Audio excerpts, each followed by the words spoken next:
Hi guys, welcome back to my channel. இன்றைக்கி நீங்கள் பார்க்க போகிறது என்னென்னா கால்ஃப் சீரீஸ். நீங்கள் அது வந்து தம்ப்நெயிலே பார்த்துருப்பீங்க.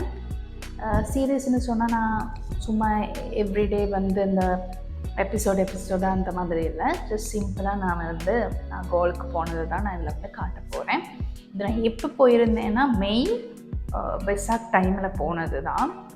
ஸோ இது வந்து கோல் சீரீஸும் நான் செய்யணுன்ற ஒரு இன்டென்ஷனில் நான் வந்து ஒன்றுமே பண்ணலை. அதனால இந்த வீடியோ அப்லோட் பண்ணதுலேயே பார்த்திங்கன்னா லாங் வீடியோஸு இதுதான் ஷார்ட் வீடியோஸாக இருக்க போகுது. ஏன்னா வந்து இதோட வந்து ஃபேமிலி கெதரிங்காக தான் நான் பார்த்தது. ஸோ அதனால் பிக்சர்ஸ் வீடியோஸ் என்னால் முடிஞ்ச அளவு தான் நான் எடுத்திருப்பேன். ஸோ இந்த கிளிப்ஸ் வந்து கொஞ்சம் கம்மியாக தான் இருக்கும். பட் கம்மியாக இருந்தாலும் நான் சொல்ல வேண்டியது ஷேர் பண்ண வேண்டியது நான் கண்டிப்பாக இதை நான் ஷேர் பண்ணியிருக்கேன். ஸோ மறக்காமல் கண்டிப்பாக வீடியோ லாஸ்ட் வரைக்கும் பாருங்கள். அண்ட் ஆல்சோ நான் முக்கியமாக இதில் சொல்லணும்னா இது ஆல்மோஸ்ட் வந்து நான் ஏன் ஃபேமிலி கெதரிங்னு சொல்கிறேன்னா 26 வருஷத்துக்கு அப்புறமா நாங்கள் எல்லாருமே மீட் பண்ணுறோம். அப்படின்னா எல்லாருமே ஒரே பிளேஸில் ஒன்று மீட் பண்ணுறது என்னென்னா, எப்பயுமே எங்கள் அண்ணாக்கோ எங்கள் அக்காவுக்கோ அதாவது எங்கள் பெரியம்மாட மகளுக்கு வந்து நாங்கள் எல்லாருமே ஒன்றாவே இருந்தது வந்து பார்த்திங்கன்னா நான் ரொம்ப சின்ன வயசில் தான். நான் ரொம்ப சின்ன வயசுனா எனக்கே விவரம் தெரியாத வயசு. அதாவது இன்னொருத்தவங்க சொல்லி தான் எனக்கு தெரியும் நாங்கள் எல்லோரும் இப்படியே ஒன்றா இருந்தோம், எல்லோரும் இப்படியே விளையாண்டுருக்குறோம், இயர்லி வந்து எல்லோரும் வீட்டுக்கு வருவாங்க அப்படி இப்படின்னு எல்லாமே வந்து சொல்லி தெரிஞ்சுக்கிட்டது மட்டும்தான். எனக்குன்னு யோசித்து சந்தோஷப்படுறதுக்கு ஒரு மெமரிஸ்ன்னு எனக்கு இருக்கலை. ஸோ அதுக்கான மெமரிஸாக தான் நான் இதை நினைக்கிறேன். ஏன்னா என் வெட்டிங்க்கும் கடைசியில் பார்த்தா எங்கள் சிஸ்டரால் வர முடியலை. ஏன்னா சிஸ்டர் வந்து பேபி அவங்களுக்கு அந்த டேட் தான் பேபி கிடச்சிச்சு. ஸோ மச்சான் ஃபாரினில் இருந்தாங்க. ஃபாரின்லேருந்து வந்து அவங்க ஒய்ஃபுக்கு ஹெல்ப்பாக இருக்கவும் அவர் வந்து போக வேண்டிய டைம், அதாவது ஒரு 1 வீக் டைமில் தான் அவர் வந்துட்டு போனார். ஸோ அவராலையும் எனக்கு வெட்டிங்க்கு வர முடியலை. இப்போ அண்ணா அண்ணி தான் வெட்டிங்க்கு இருந்தாங்க. ஸோ இந்த மாதிரியான சீக்வன்ஸ் தான் எங்களுக்கு நடக்கும். அண்ணா அண்ணி நானும் இருந்தால் அந்த அக்கா மச்சா இருக்க மாட்டாங்க, அக்கா மச்சானும் நானும் இருந்தால் அண்ணே அண்ணி இருக்க மாட்டாங்க அந்த மாதிரி. பட் இந்த முறை மெய் வெசாக் டைம் பார்த்திங்கன்னா அண்ணி அதுக்குன்னு டைம் வேறு. ஏன்னா வெசாக் டைம் இல்லை. ஸோ கண்டிப்பாக ஃப்ரீ, எல்லாருக்குமே ஃப்ரீ. அப்போது மச்சான் பொரியலில் இருக்கிறாருன்னு யோசிப்பீங்க. பட் அவரும் வந்து சர்ப்ரைஸாக வந்திருந்தார். எங்கள் அக்காவுக்கே தெரியாது வர்றேன்னு சொல்லி வந்திருக்காரு. ஆனால் வெசாக் டைம் தான் வருவேன்றது அக்காவுக்கு தெரியாது. பட் அவரும் சர்ப்ரைஸாக வந்தார் அவங்க கிட்ஸை பார்க்குறதுக்காக வேண்டி. ஸோ நாங்களும் வெட்டிங் பண்ணி புதுசு. ஸோ எல்லாருமே போகலான்ற ஒரு வந்துருச்சு. பிளான் பண்ணோம், போனோம். போயிட்டு தான் அந்த சம்பவமும் நடந்துச்சு. வரும்போது ஆக்சிடெண்ட் ஆனோம். அது எல்லாமே நான் இதில் இன்க்ளூட் பண்ணியிருக்கேன். ஸோ இன்ட்ரெஸ்டிங்காக இருக்கும் நம்புகிறேன், பாருங்கள். வீடியோக்குள்ளே போகலாம்.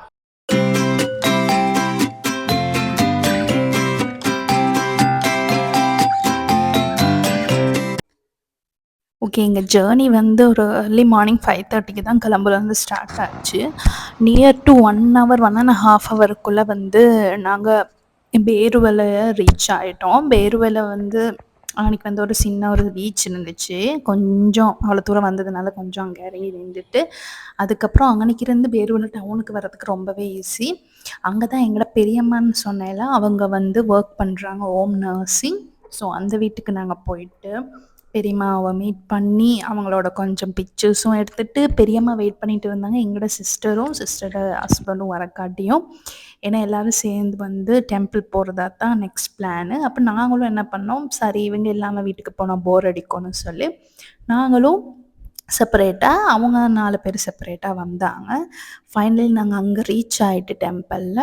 பட் அந்த டெம்பிள் நேமை மறந்துட்டு ரொம்பவே நல்ல டெம்பிள். அது வந்து ஃபேமஸ் ஆனது கூட தான், பேர் மறந்து போச்சு, வெரி சாரி. அப்படியே நாங்கள் வீட்டுக்கு வந்தோடனே டயர்ட் ஆகிட்டோம். ஸோ அன்றைக்கி நைட்டு வீட்டில் சாப்பிட்டு அப்படியே தூங்கிட்டோம். ஸோ நெக்ஸ்ட் டே பிளான் பண்ணது தான் நீங்கள் இப்போ வீடியோவில் பார்த்துட்டு இருப்பீங்க, தல்பே பீச். இது வந்து ரொம்ப ஃபேமஸான பீச் காலில். இது வந்து கால்லேருந்து ஒரு 8 கிலோமீட்டர் இருக்கும் போகிறதுக்கு. அங்கே ரொம்பவே அழகாக இருக்கும். இங்கே ஒரு விஷயம் ஃபேமஸ் என்னென்னா, இங்கே சொல்லுவாங்க வந்து ராக் பூல்ஸ்ன்னு தான் சொல்லுவாங்க. அதாவது வந்து செப்பரேட் செப்பரேட் பூல் மாதிரி தான் இருக்கும். அப்ப நீங்க வந்து எப்படி வேணாலும் நீங்க நல்லா அதில வந்து விளையாடலாம்.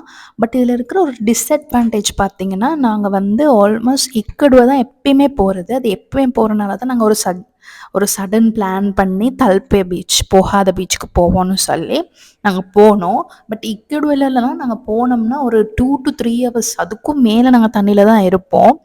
பட் தல்பேல அப்படி இருக்க முடியல. ஏன்னா கடல் அலை வந்து கூடுனோனக்கப்புறம் இங்க வந்து ரொம்ப தண்ணி.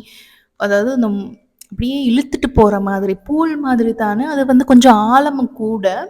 ஸோ கொஞ்சம் அவ்வளவா சேஃப் இல்லாத மாரி இருந்துச்சு. ஸோ அன்னைக்கு இருக்கவங்க ஒரு 1 ஹவர்க்குள்ளேயே 1 ஹவர் 1 1/2 ஹவர்க்குள்ளேயே எங்கள மேல வர சொல்ட்டாங்க. இப்ப சேஃப் இல்ல. இன்னைக்கு இப்ப குளிக்க வேணான்னு சொல்லி. பட் கண்டிப்பா நீங்க அந்த தல்பை பீச்ச போயிட்டு பார்க்கணும். ரொம்ப அழகு. இக்கடுவ வந்து கொஞ்சம் மணல் கலர்ல இருந்தாலும், இது வந்து நல்ல ப்ளூ கலர். அந்த ட்ரிங்கோமலி போனவங்களுக்கு தெரியும் நீலாவெளி பீச் எப்படி இருக்கும்னு. அந்த மாதிரி இருக்கும். செம்ம அழகு. ஸோ அத கண்டிப்பா நீங்க கால் போனீங்கன்னா பாருங்க. ஸோ நெக்ஸ்ட் டே மார்னிங் நம்ம பிளான் என்னன்னா, இன்னைக்கு ஃபுல் டே இன்னைக்கு வெசாக். ஸோ இன்னைக்கு ஃபுல் டே வெளிய தான் இருக்கலாம்னு பிளான் பண்ணோம். ஸோ ஃபர்ஸ்ட்டா நாங்க போனது தான் எங்களோட பெரியம்மா வீட்டுக்கு பக்கத்திலேயே ஒரு பெரிய விஹாரம் இருக்கு. அந்த விஹாரம் பார்த்தீங்கன்னா, நீங்க வீடியோல பார்த்துக்கிட்டு இருப்பீங்க. அங்க தான் எங்களோட அக்கா, அண்ணா எல்லாருமே வந்து தாம் பாசல்ன்னு சொல்லுவாங்கல்ல. அப்போ இந்த தமிழ்ல அறநெறி அது மாதிரி அவங்க அங்க படிச்சிருக்கிறாங்க. ஸோ நாங்க கொஞ்சம் பார்த்துட்டு, சாமியெல்லாம் கும்பிட்டு, கொஞ்சம் ஃபோட்டோஸ் எல்லாம் எடுத்துட்டு, நம்ம என்ன பண்ணோம், நெக்ஸ்ட் பிளான் தான் அப்படியே கொஞ்சம் கொஞ்சம் சின்ன சின்ன தன்சல் போனோம். அது அப்படியே ஃபோட்டோ எடுக்க கிடைக்கல, வீடியோவும் பண்ண கிடைக்கல. அப்படியே நாங்க போனது தான் வந்து கோல் கோட். அதாவது கோல்ஃப் ஃபோர்ட்ன்னு சொல்லுவாங்க. அப்ப நீங்க இப்ப வீடியோல பார்த்துக்கிட்டு இருப்பீங்க. இதுதான் ரியல் லைட் ஹவுஸாம். அதாவது அந்த டைம் இந்த ராக் தான் ரியல் லைட் ஹவுஸ்ன்னு சொல்லுவாங்க. பட் இப்ப எல்லாருக்குமே தெரிஞ்சது பார்த்தீங்கன்னா, இந்த வீடியோவிலேயே இருக்கும். ஒரு ஒயிட் கலர்ல அத தான் லைட் ஹவுஸ்ன்னு இப்ப எல்லாருக்குமே தெரியும். பட் நான் இந்த வீடியோல நின்டுகிட்டு இருக்காங்க தானே நெறைய பேர். அதுதான் ரியல். இந்த ராக்க தான் வந்து லைட் ஹவுஸா யூஸ் பண்ணியிருக்காங்க.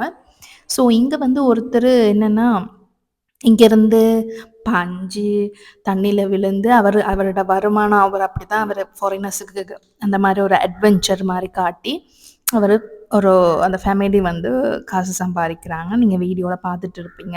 அந்த ஆள் தான் வந்து ஜம்ப் பண்ணுவாரு. அதாவது கடல்ல விழுந்துட்டு, அப்படியே அடுத்த ரவுண்ட்ல வருவாரு. இதுதான் அவரோட ஒர்க். ஸோ நாங்க இங்கேயும் கொஞ்சம் பிக்சர்ஸ் எல்லாம் எடுத்தோம். ஆல்மோஸ்ட் இது எல்லாமே சுத்தி பார்த்துட்டு எல்லாம் முடிஞ்சு வரும்போது நைட் ஆயிடுச்சு. ஸோ ரொம்ப அழகா வந்து அந்த கோல்ட் ஃபோர்ட்ட வந்து லைட்ஸாலேயே எல்இடி லைட்ஸாலேயே ரொம்ப அழகா டெக்கரேட் பண்ணியிருந்தாங்க. நான் அங்கேயும் கொஞ்சம் ஒரு 2, 3 ஃபோட்டோஸ் நாங்க எடுத்தோம். அதுக்கப்புறம் போற வழியில பார்த்தீங்கன்னா, வீட்டுக்கு போற வழியில ஒரு பெரிய அ ஸ் என்ன சொல்றது? ரைஸ் தன்சல் இருந்துச்சு. அங்க எல்லாருமே ஃபன் பண்ணி ரோட்ல நின்டு தன்சல என்ஜாய் பண்ணோம். இதுதான் என்னோட ஃபர்ஸ்ட் டைம் தன்சல். நான் அப்படி இருந்து தன்சல்ல என்ஜாய் பண்றது. தன்சலே போனதில்ல. ரொம்ப நல்லா இருந்துச்சு. அது வெசாக் டைம்ல போனது. ரொம்பவே புடிச்சிருந்துச்சு.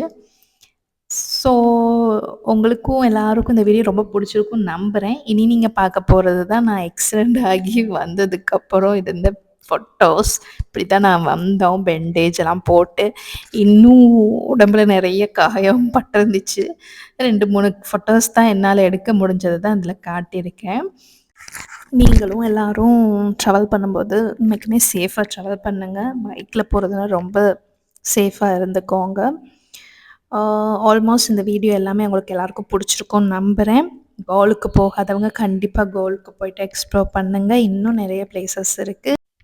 ஸோ இன் ஃபியூச்சர் நான் போனா கண்டிப்பா நான் உங்களுக்கு அதையும் நான் எக்ஸ்ப்ளோர் பண்ணா கண்டிப்பா நான் உங்களுக்கு விளாகா பண்றேன். Anyway thank you guys. Next வீடியோல சந்திக்கலாம். பாய்.